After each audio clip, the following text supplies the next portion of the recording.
ನಮಸ್ಕಾರ, ಐಡಿ ನ್ಯೂಸ್ಗೆ ಸ್ವಾಗತ. ವೀಕ್ಷಕರೇ, ಇಂದಿನ ಕಾರ್ಯಕ್ರಮ ಏನು ಅನ್ನೋದನ್ನ ನೋಡೋಣ. ಇವತ್ತು ನಾವು ಕೋಲಾರದ ಹೆಸರಾದಂತ ಸಿಎಂಆರ್ ಟೊಮೆಟೊ ಮಾರ್ಕೆಟ್ ಅಲ್ಲಿ ಇದ್ದೀವಿ. ಒಟ್ಟಾರೆ ಇವತ್ತು ಆಟಿ ಟೊಮೆಟೊ ಎಷ್ಟೋಗಿದೆ, ಸೀಡ್ಸ್ ಎಷ್ಟೋಗಿದೆ ಅನ್ನೋದನ್ನ ಕೂಡ ಇವತ್ತು ನಾವು ತಿಳಿಯೋಣ. ಇವತ್ತಿನ ಎಲ್ಲಾ ಕಾರ್ಯಕ್ರಮಗಳು ನೋಡೋಣ.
270 ರೂಪಾಯಿ ಅಕ್ರಮ್ ಬೈ ಸೂಪರ್. 23 35 40 45 50 55 60 70 75 80 280 ರೂಪಾಯಿ ನೈವೇಲಿ 40 50 55 60 65 70 275 80 85 90 290 ರೂಪಾಯಿ 60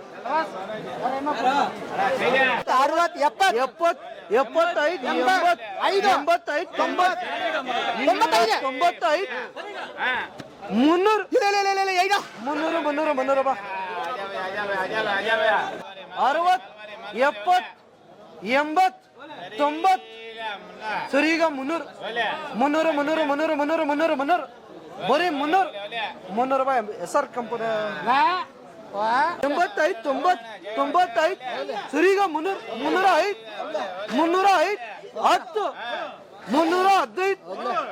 315 ರೂಪಾಯಿ ಆರಾಮ 65 65 70 75 80 85 90 95 305 315 20 325 ರೂಪಾಯಿ. ನೀವು ಪ್ರತಿದಿನ ಟೊಮೆಟೊ ಬೆಲೆ ನೋಡ್ಬೇಕಾ? ಐಡಿಯಾ ನ್ಯೂಸ್ ಅನ್ನ ಸಬ್ಸ್ಕ್ರೈಬ್ ಮಾಡಿ, ಶೇರ್ ಮಾಡಿ, ಲೈಕ್ ಮಾಡಿ. ಕ್ಯಾಮ್ರಾಮನ್ ಸಂಪತ್ ಜೊತೆ ಐಡಿಯಾ ಮಂಜು, ಐಡಿಯಾ ನ್ಯೂಸ್ ಕೋಲಾರ.